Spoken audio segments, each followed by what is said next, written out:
Thank you for joining our webinar today. This is going to be about 12 keys to high quality early childhood inclusion with Kathryn Wall. I'm Kayla Hampton. I'm a marketing assistant with Brooks Publishing, and we are a proud sponsor of today's webinar with edWeb. We are able to offer continuing education certificates for today's webinar. If you're logged into the live webinar, your certificate will be emailed to you within the next 24 hours after. If you're logged into your phone or watching the recording, you'll need to be sure to take the CE quiz to make sure that you get your certificate.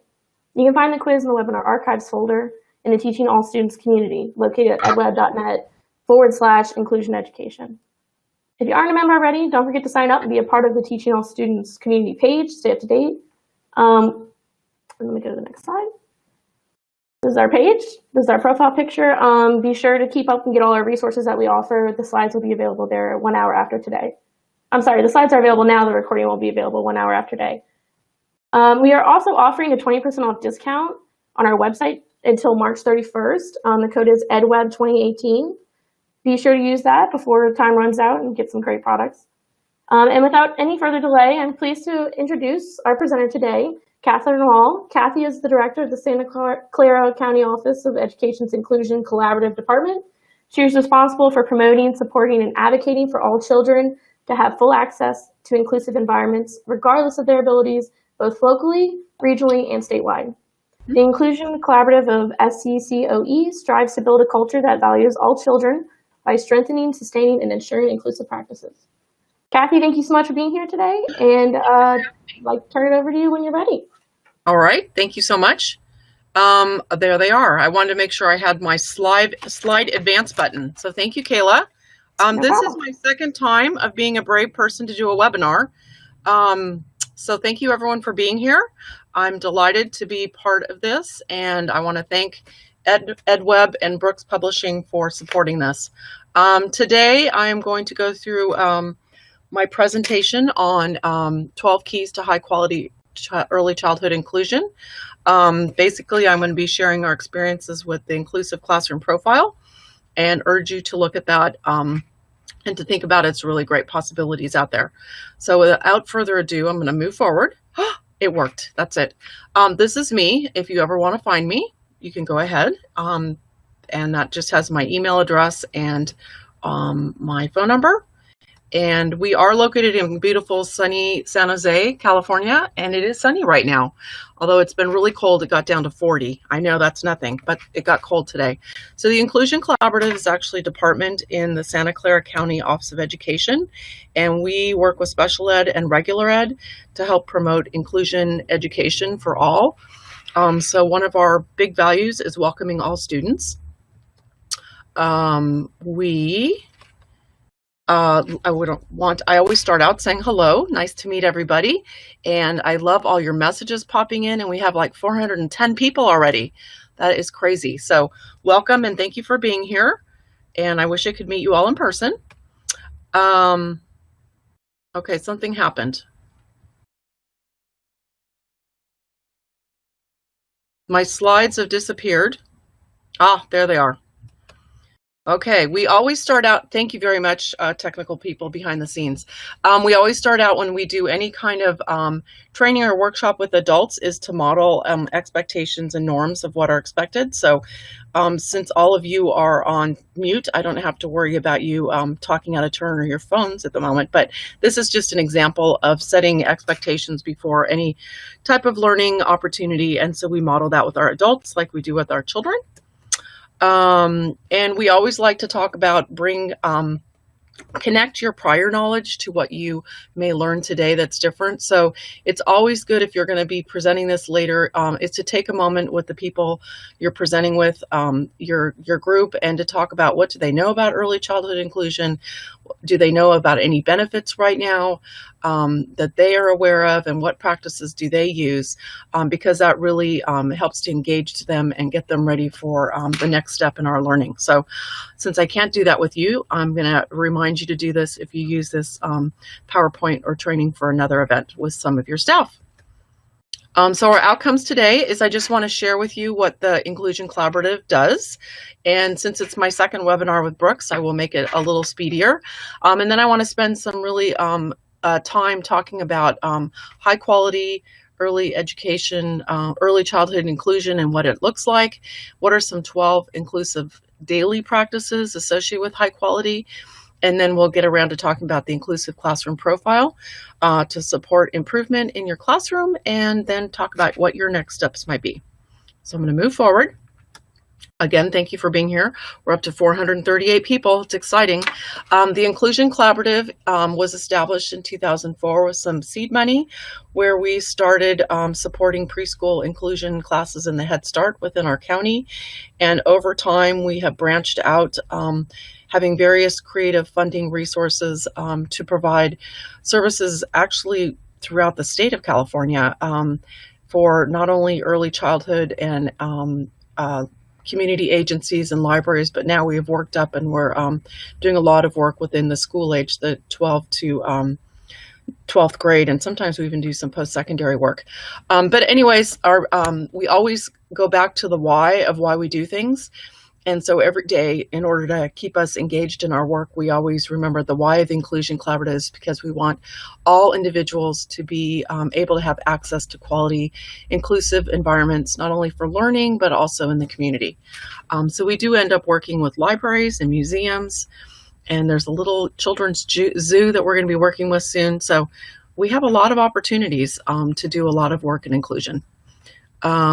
This is pretty much what we do as far as offering coaching and technical assistance. We work with a lot of different districts or agencies to work on supporting and developing inclusive practices, a lot of resource materials, and then we do lots and lots of trainings and professional development. And we also have an annual Inclusion Collaborative State Conference. We will have our 5th annual this year. And we worked with a lot of school districts, as I mentioned. This is our webpage, inclusioncollaborative.org. You can go there and sign up to be on the mailing list, so you will get all the updates that come through.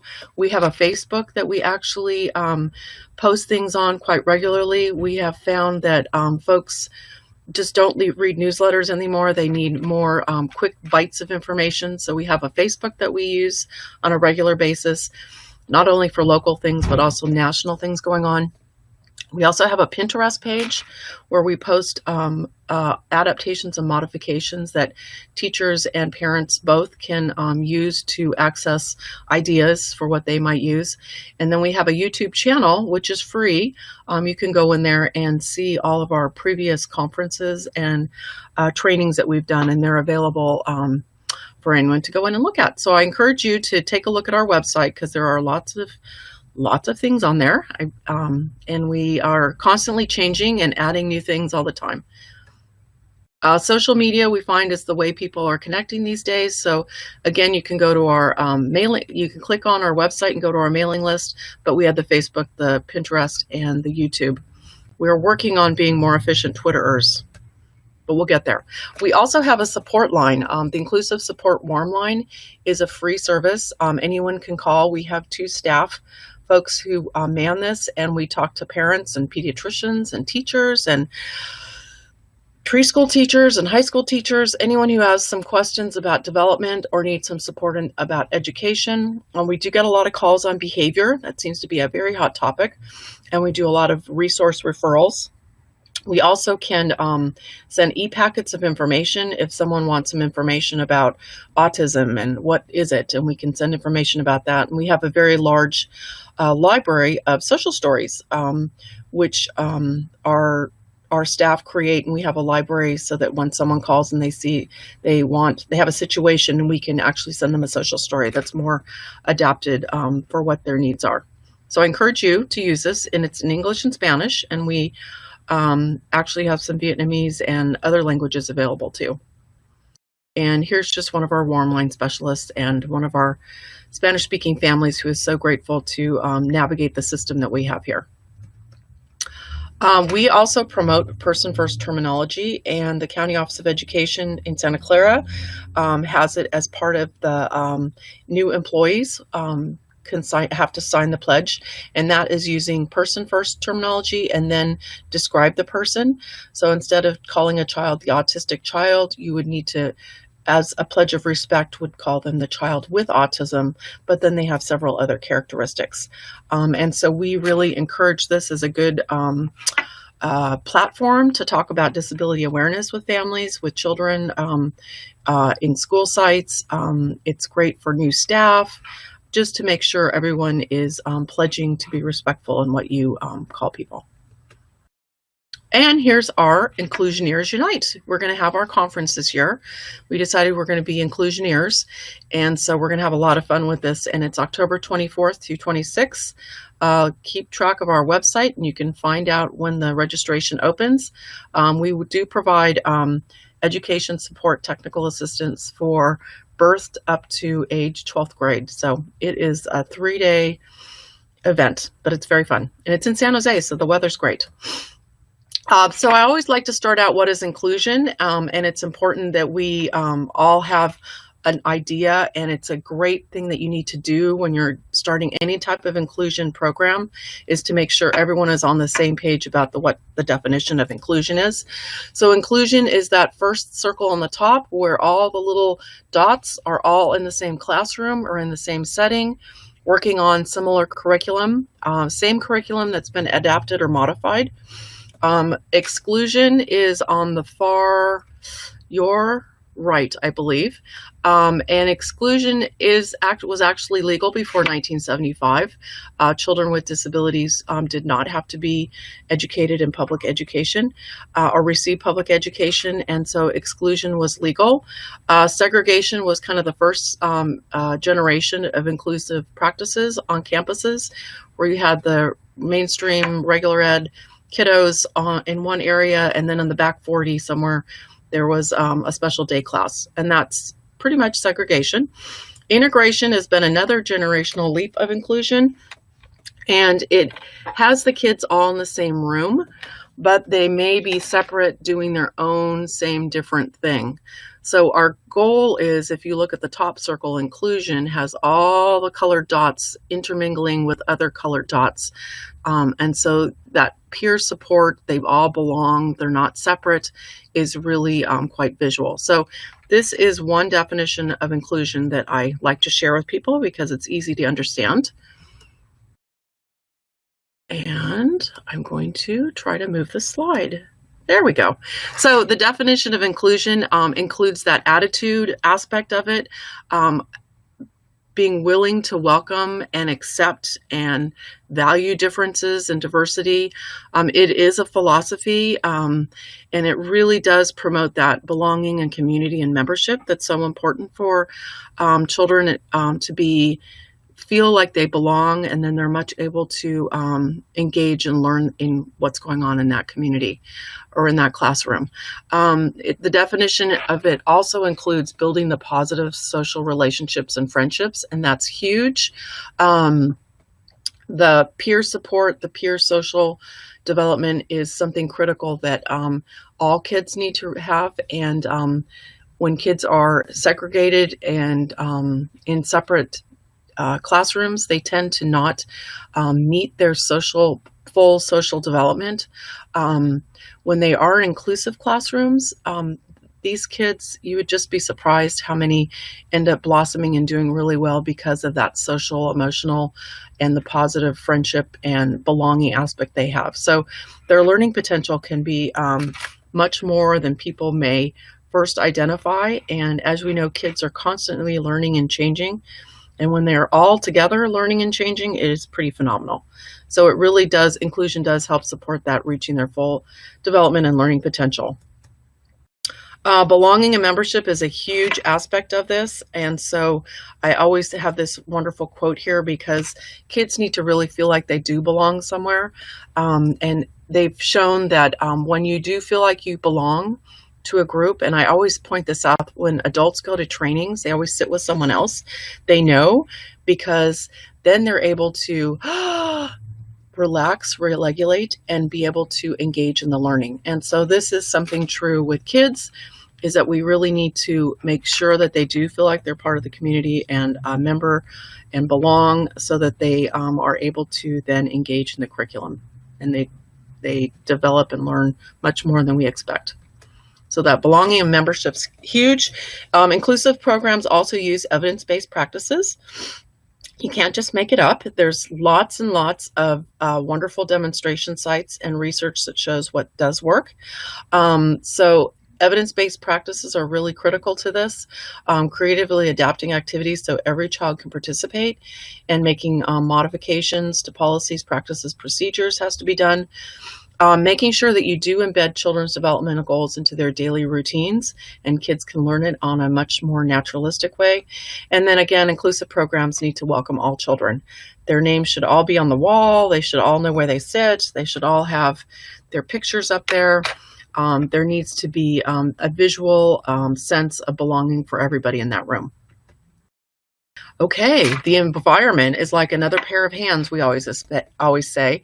So universally designed environment is something that's really important to look at, especially for the younger age group. Inclusion is not based on ability in certain areas, and you need to make sure that when you are setting up your environment, that kids have access to the curriculum and learning materials in multiple access modalities. The visual, the kinesthetic, the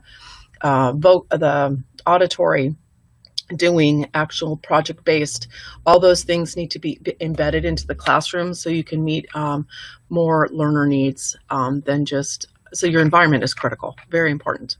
You don't just toss the child in the class for socialization. You have to actually really intentionally plan on what your environment should be like. So who benefits from inclusion? Well, if you've heard me before, pretty much everybody. And we'll talk about some specifics here. Hello from New York. All children with and without disabilities, all parents of all kids, adults who work with children, teachers, and communities. Inclusion really does benefit a lot of overall the whole society. So benefits of children with disabilities is that they're seen as a child first and a special needs second. They're able to be around other kids and imitate them and model. It's just really amazing. They tend to step up and become more independent and self-reliant because everybody else is. They learn that natural way that they have to problem solve and cope. Their social skill development is huge, and you may not get that in a segregated classroom. Benefits for inclusion with all children is making a positive self-concept of them. They get to make new friends. I've known young families who finally go to an inclusive kindergarten or preschool and they get invited to their first birthday party because they never were before. So it's really important that kids with disabilities are included for all those benefits. And this is a study that was done by Baker, Wang, and Wahlberg, that they found that children with special needs educated in regular classes do better academically and socially than comparable students in non-inclusive settings. So this was a very large meta-study that showed that kids actually did better academically and socially in inclusive classrooms. Blackerby and colleagues, Jose Blackerby is the director of CAST.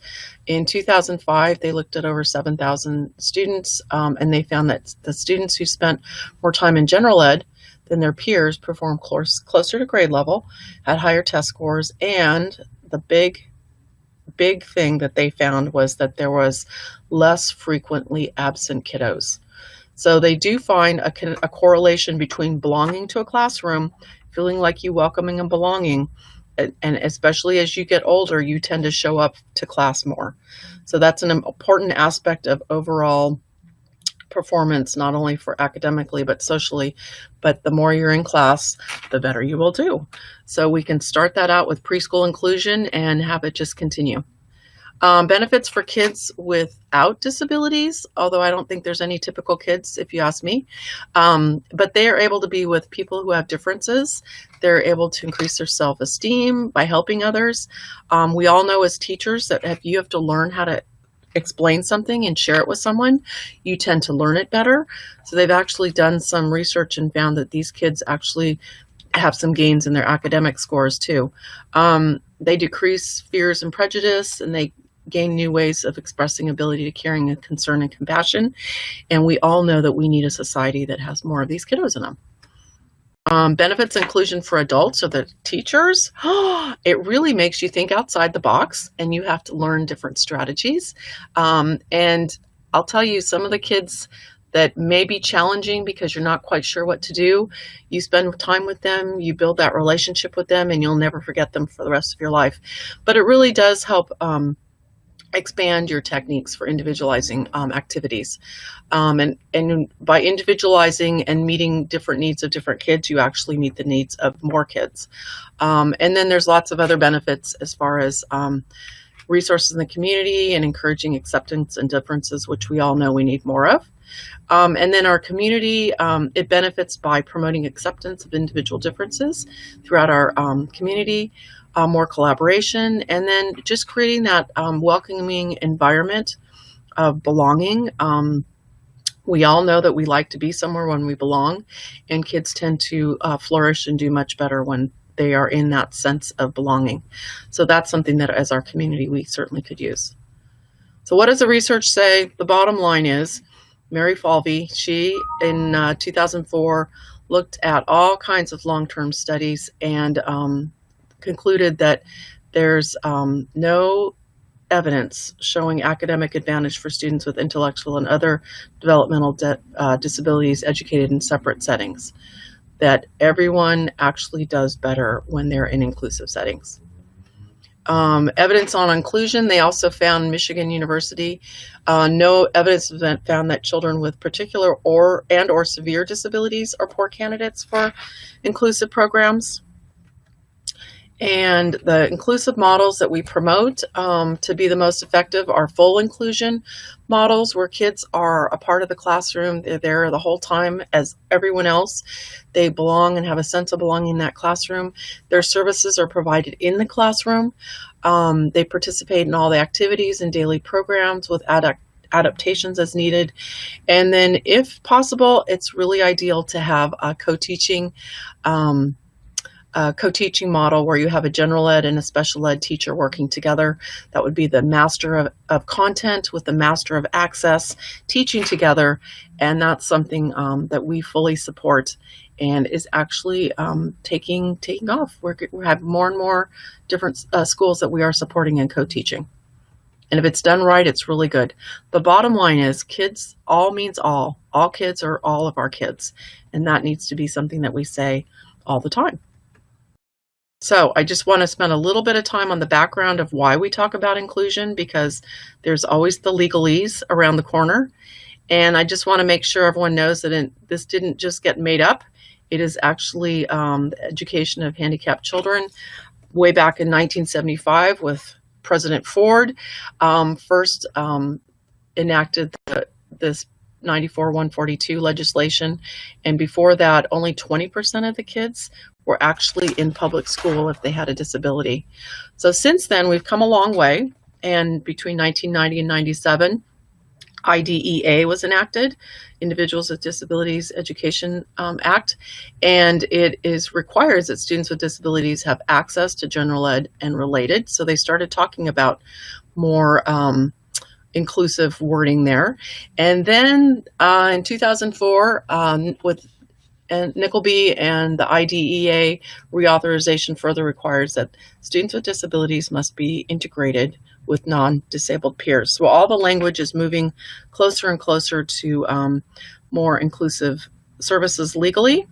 And here's the IDEA Disability Act, as we all know, that free and appropriate public education is mandated. They oversee the individual education programs, the IEPs, and they promote least restrictive environment. And that is through our IDEA.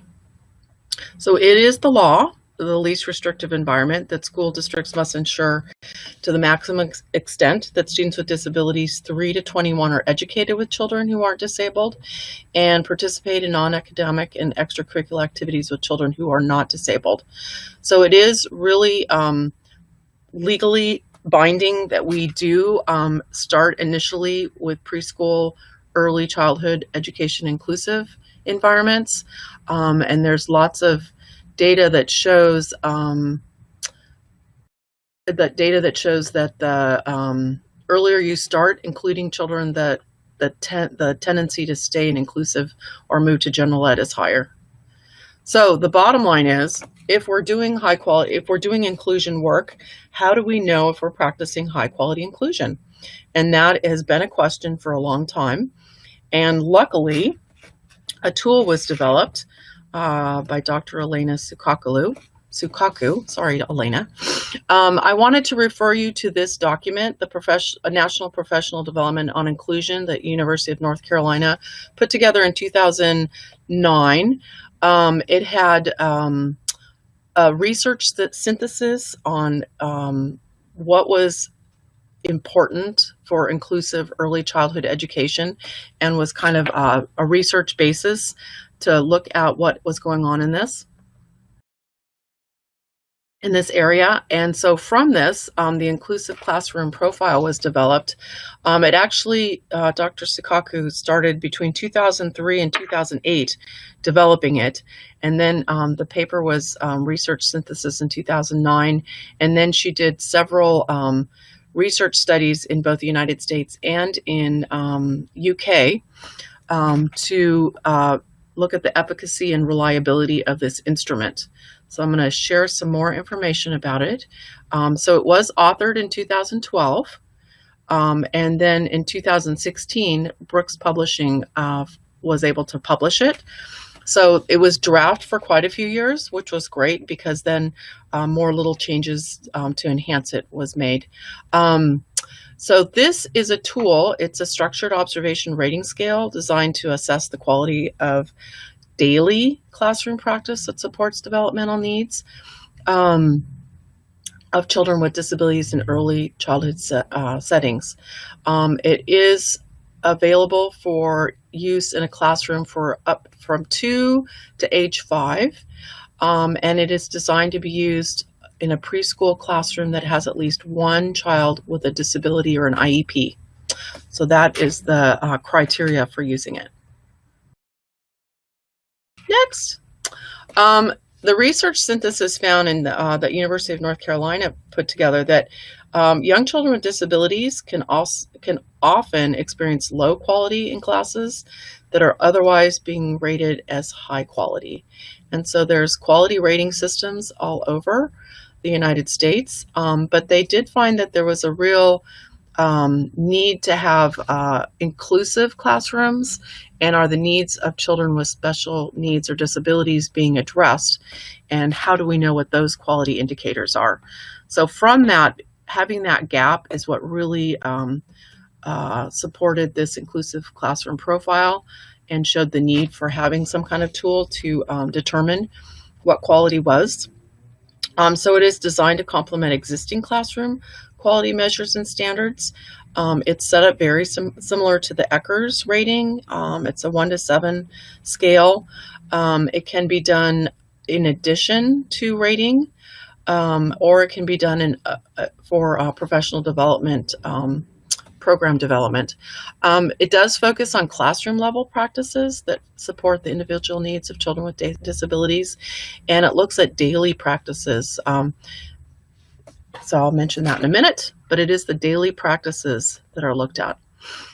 Inclusive classroom profile supports children's individualized needs, looks at the practice that support children's individualized needs, while promoting active participation in the group through adjustments and inclusive adaptations that might differ from child to child. So it's really looking at the specialized adaptations and accommodations that are made for that child to make sure that they have as much access and participation in the class as possible. And the ICP is a 1 to 7 rating scale, as I said. It is a Likert scale, 7-point Likert scale. Each item has 7 to 12 indicators for a total of 135 indicators. And the ratings indicate the extent to which the adults adapt the classroom environment, activities and instructional supports in ways that encourage the access and the active participation in the group, and by the adjustments that they might make that individually are done for different children. So the adults are the ones that are being looked at to see how they adapt their environment and activities and instruction so that every child can have increased access and participation in the group. So I'm going to maximize this this slide since it's really tiny, but you could blow it up when you get the PowerPoint in the resource link on this website.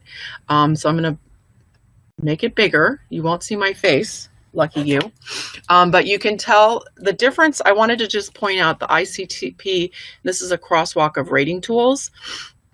And what they found is that both the teapot, the teaching pyramid, and the class have some very similar things that correlate to the ICP.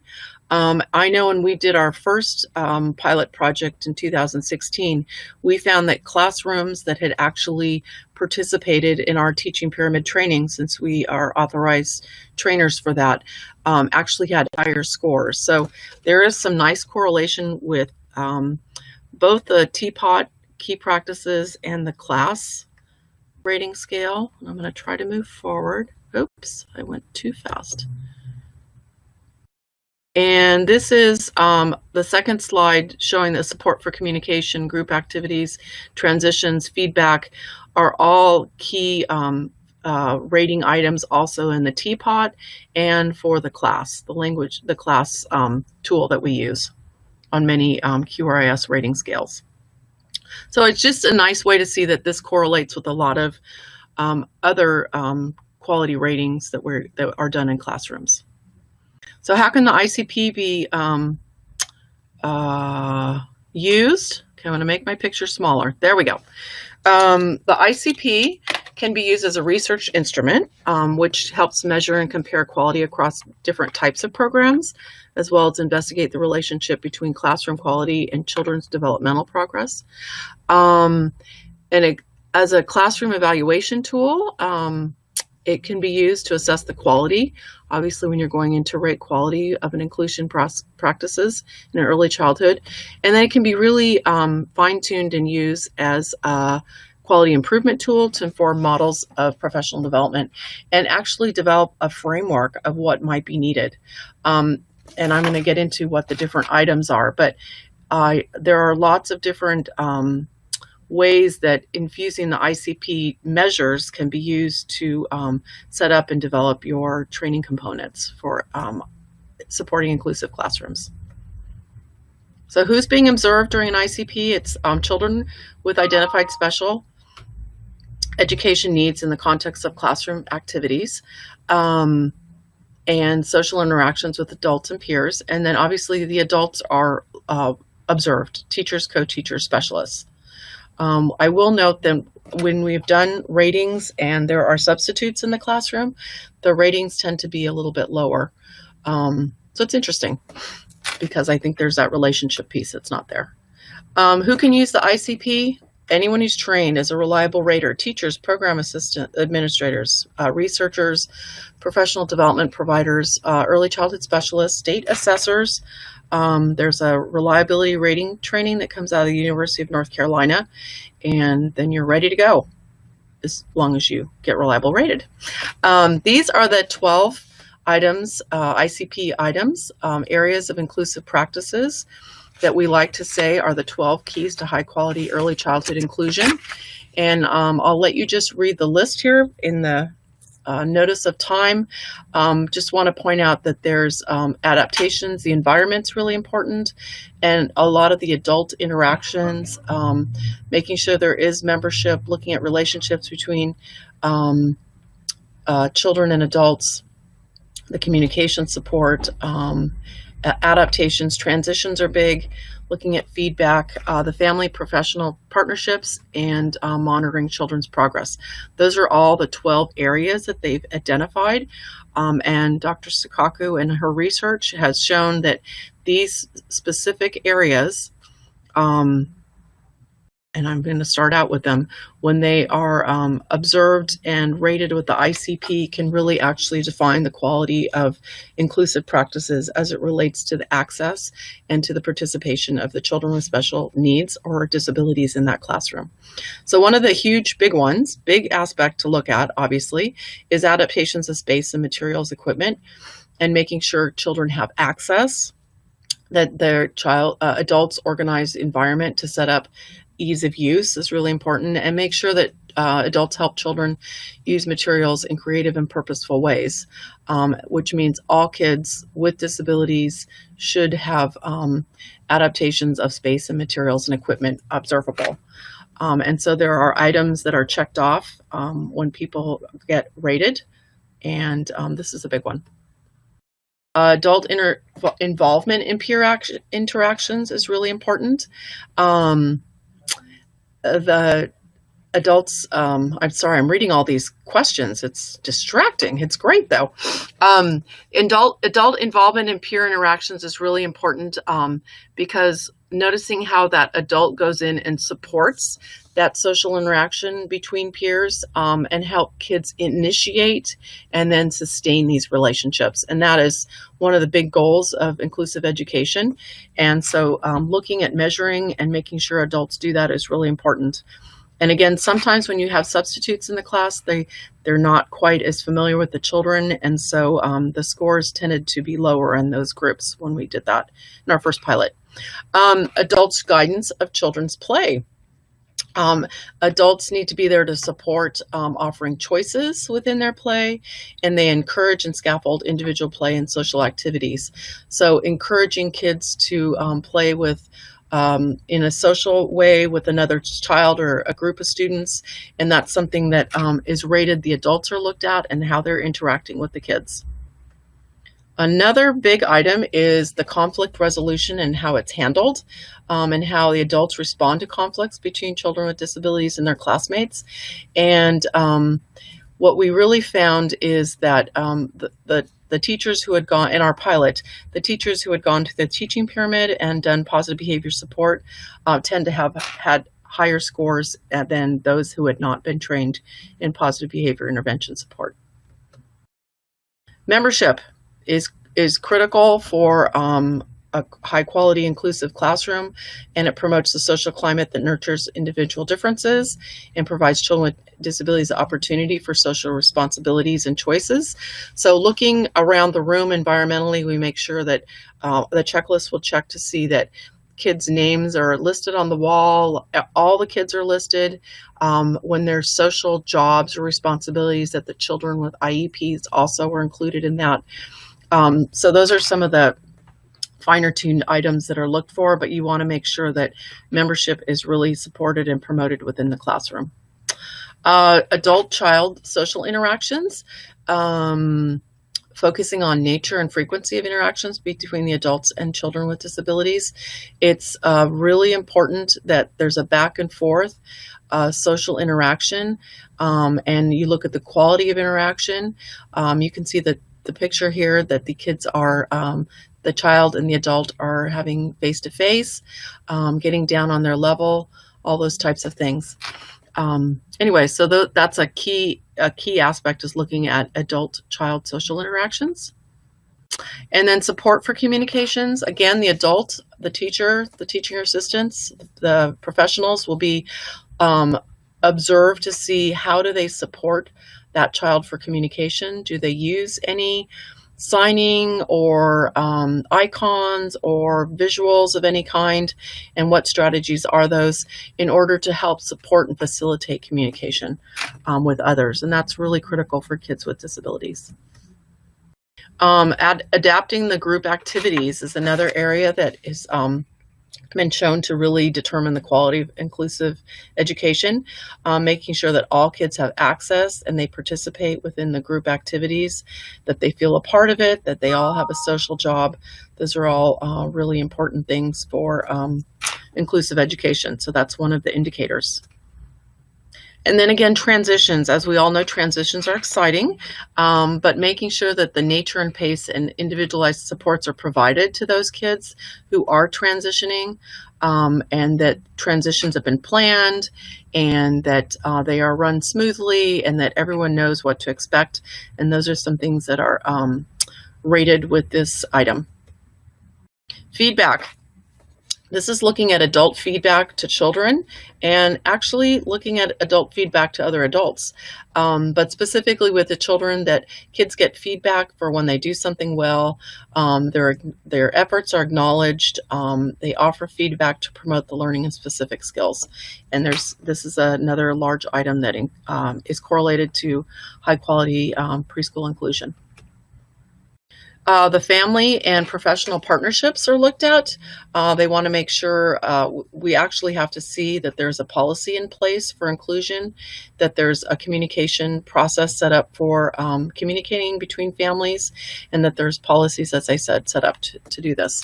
So that's a huge aspect, making sure the family is linked in and having a positive interactions with the staff is really important. And monitoring the children's learning, again, going in and looking at actual systems and supports and procedures and tools that are used for monitoring children's progress, that it's ongoing and frequent, and formative assessments are available to be seen and observed and used to develop the next teaching lesson that they have. So that's another one. So I've just really whipped through in very few minutes the 12 different items that the ICP looks at, that the research has determined really do support and provide out of this world inclusion education. This is a Brooks handout that I think is entertaining, so I thought I'd put it in here, of out of this world practices for inclusive classrooms. And you can also get that on their website, but you could blow it up from the slideshow here. But it has the 12 different areas, and this can be actually a nice poster to have to remind staff of things that we're doing to support high quality inclusion. So the indicators, they will measure, there's 12 of them, and then within them there's 135. They measure, was the practice implemented? How well was the practice implemented? And they have a very nice grading system that you use.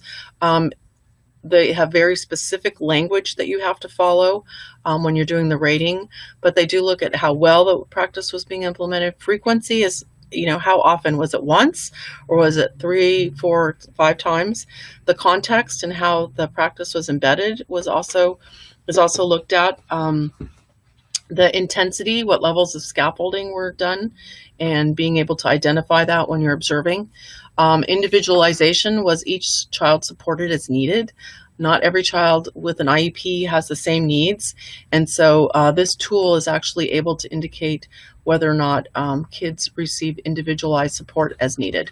And then the consistency, was the practice implemented consistently throughout the day, which is always a tough one, but it is important as far as providing quality.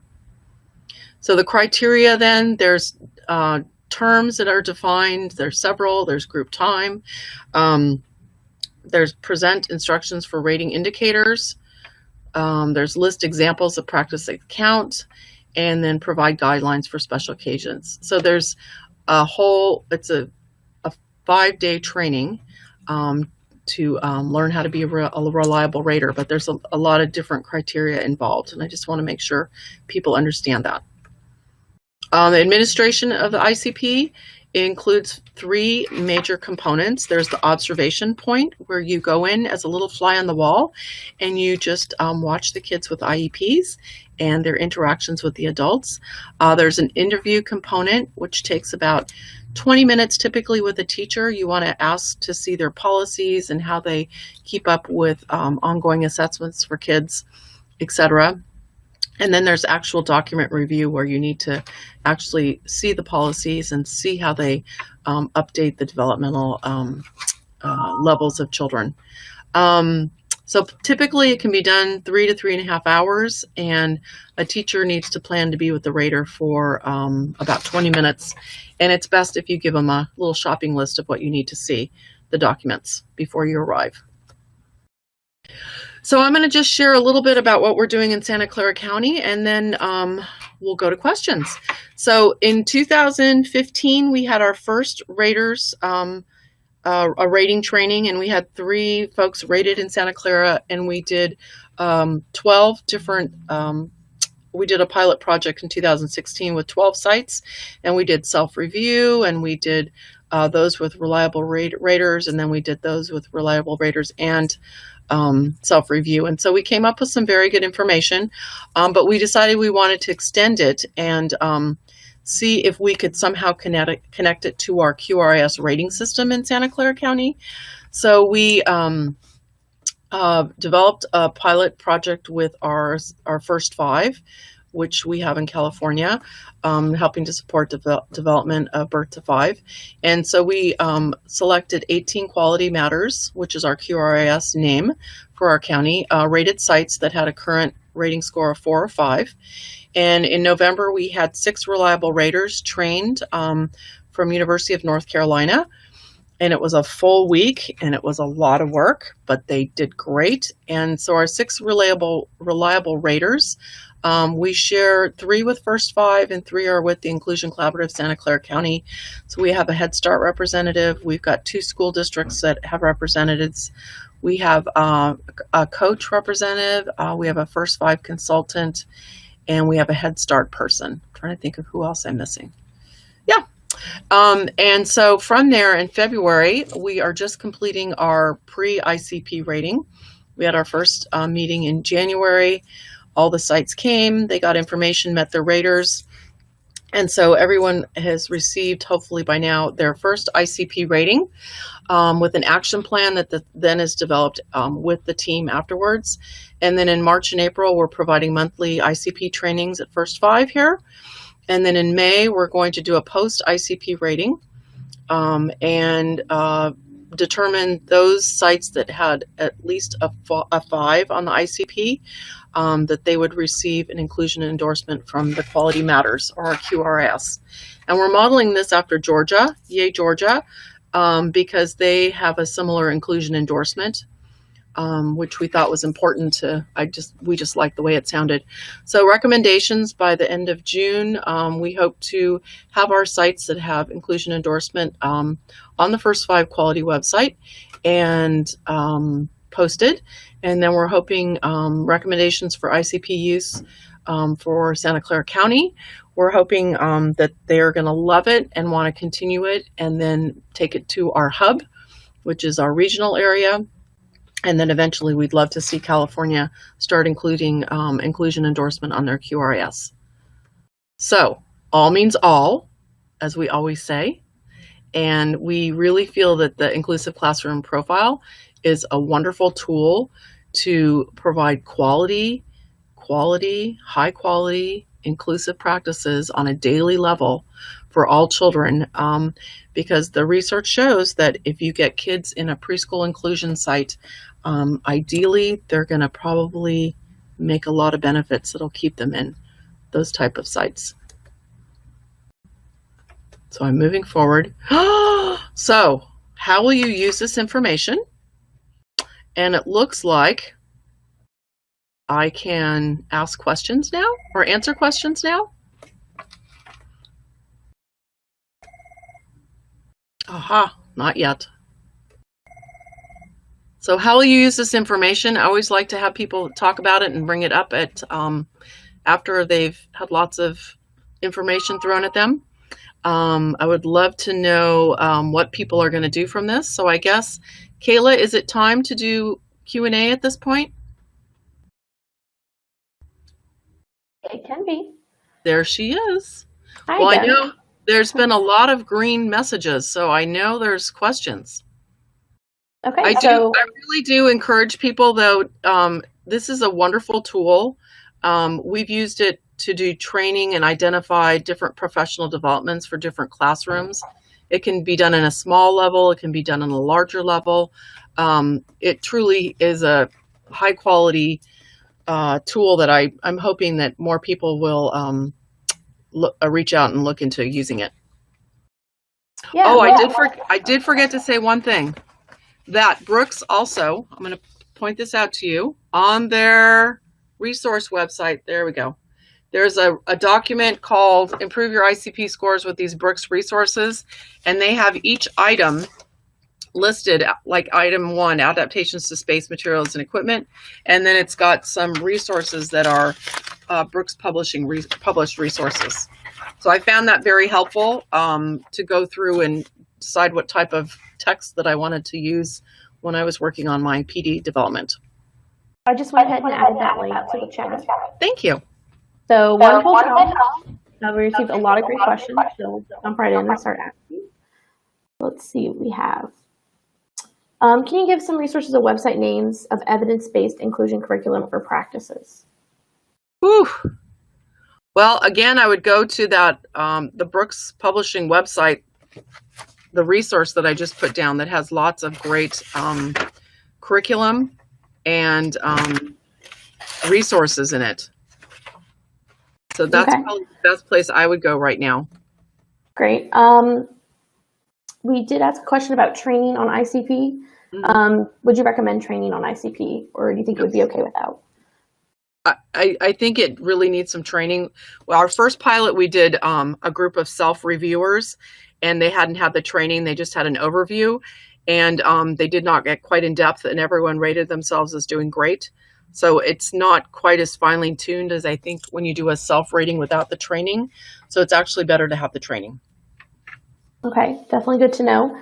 Mm-hmm. Another question we received was, we have between 10 to 35% of our 15 to 18-year-old children with disabilities within our program. Mm-hmm. There are 2 teachers. Do you recommend a specific percentage of enrollment in staff ratio? Well, the general rule of thumb is between 25 and 33% should have IEPs in a co-taught class. That means you'd have a special ed and a gen ed teacher. That's what a lot of the literature is showing. Dr. Rich Villa and his wife, Jacqueline Thousand, they've done a meta research on that, and that's what they found. Okay, definitely good to know. We have a blended unit of 9 typical children and 7 atypical. Their change was a little difficult. It affected more than the typical ones. Mm-hmm. They have started to behave a little bit disruptive. Any suggestions for a teacher to motivate the children? Well, a lot of it depends on what their disabilities are. And it sounds like they need some positive behavior supports to be initiated. I might look at the CSEPL program, or the Teaching Pyramid program. That has lots of great general ed and special ed, social emotional curriculum for preschoolers. And I think that would be the best way to get started. You need positive behavior support. And then probably some behavior investigation, what's going on. Okay. We did also receive a question about the chat log that will be available with the webinar archive. Okay. And we also received a question about the Out of This World infographic, and we will also post that there as well. Thank you. So those are all of our questions right now, but please don't forget. Someone says, is there a tool similar to the ICP for children that are 5 and up? There is not one specifically to look at the quality of specific children, but we do use the inclusive classroom educate. Hold on, it's right here. The inclusive education checklist, and it's a self-assessment of best practices by Dr. Rich Villa and Jacqueline Thousand, and it's an assessment, has 15 different checklists in it that you can go through and check different areas in your classroom. And so I highly recommend that resource. It's not Brooks, sorry Brooks, but it is a really good resource for older kids' inclusive practices. And we did also just receive another question concerning the student-to-teacher ratio. What if it is not a co-taught class? What about the ratio of special ed to regular ed teachers? I'm sorry, to students. Okay, if it's a co-taught class? If it is not. If it is not. It's like Head Start and Early Head Start, they say 10%, but some of them go up to 25%. Okay. But Michelle. I hope that was the answer they were looking for. But as far as questions, thank you everyone who attended. Don't forget to write down the discount code edWeb 2018 save 20% off the ICP profile manual kit. I'm sorry, the kit or the manual or both. I'd like to thank everyone again for attending. We know that you're very busy, and we really appreciate you taking an hour out of your day to spend with us and learn a bit more about early childhood inclusion. And let's see, let's go to our next slide here. Thank you again, Kathy, for a great webinar and resource. Thank you. I think we learned a lot of great information here today. Oh, and good. there's more to come, I'm sure. Thank you for listening to me. Don't forget to get your CE certificate. Again, if you're watching this live, you will get it within the next 24 hours in your email. If you're on the phone or you're watching this later as a recording, you should take the quiz at the end and receive your credit. Thank you, Kayla. Yeah, no problem. And don't forget, we do have more webinars coming up later. We have another webinar next month with Nicole Eridix. She will be hosting practical strategies to modify your curriculum for students working below grade level. Great. That will be Tuesday, March 27th at 3 p.m. Eastern Time. And on behalf of Brooks Publishing, edWeb, and Kathy Wall, we want to thank you again for attending today and hope you enjoy the rest of your day. See you next time. Thank you, Kayla. Bye, everyone. Bye.